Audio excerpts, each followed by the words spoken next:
Please welcome Jillian Lauren, everybody.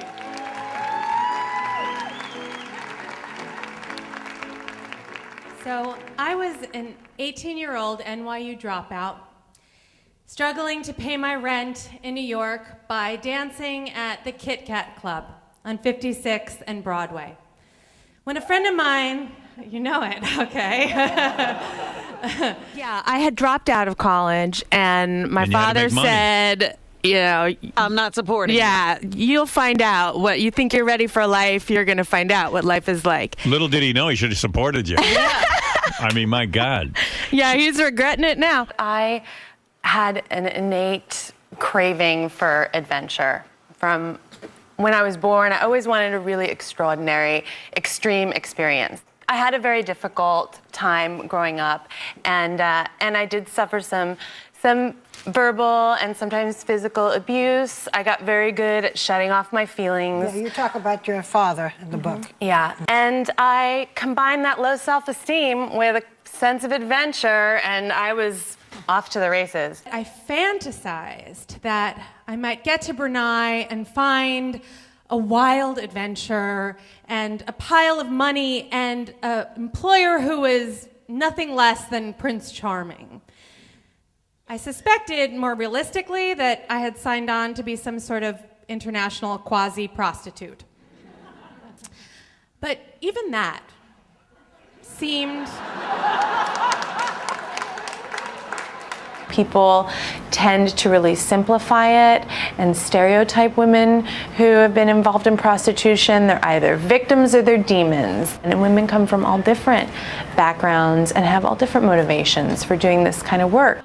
All of the royal brothers had Western nicknames from their school days in England, but I was a little disappointed by Martin. You know, it did not seem very sultan-y to me.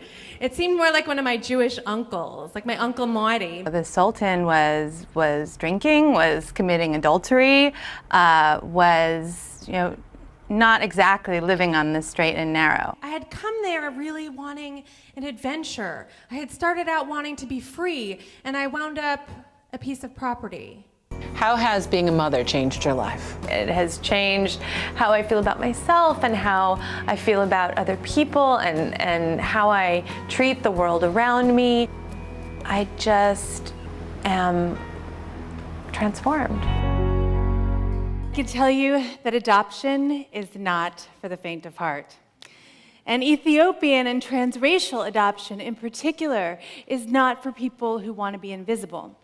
Now, Scott and I had a little bit of a jump on this because we're a couple of tattooed oddballs, so we were used to being stared at, but that is a very different kind of attention than, for instance, we're living in New York, and Taraku is 2.5 years old, and he's been diagnosed with post-traumatic stress disorder. So he's having these violent tantrums, like 10 times a day. And we have to go to a therapist to learn how to contain him safely so that he doesn't hurt himself or anyone else. And how you do this is lie down behind him on the ground and hold his head with one hand and wrap your other arm around his arms and secure his legs with your legs. And you stay there until he calms down. And this looks terrible. And it feels terrible. And when you're the only white people in a subway station in Bed-Stuy, Brooklyn, and you have to restrain a screaming African-American toddler, that is a very different kind of visibility than I had been accustomed to at that point. Adoption really highlights the whole nature versus nurture thing. Like, I can always tell when people are studying Taraku to try to gather evidence for whatever side of this debate they fall on.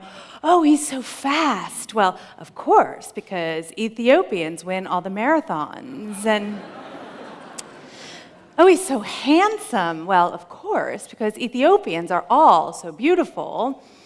And oh, he's such a great drummer. Enough said. But if you look more closely at how adoptees assemble an integrated sense of identity, we can see that who we are and where we belong in this world are not just a function of nature or nurture. Who we are is an act of imagination. We are not just our genetic material or how we are raised, we are also the stories we tell ourselves.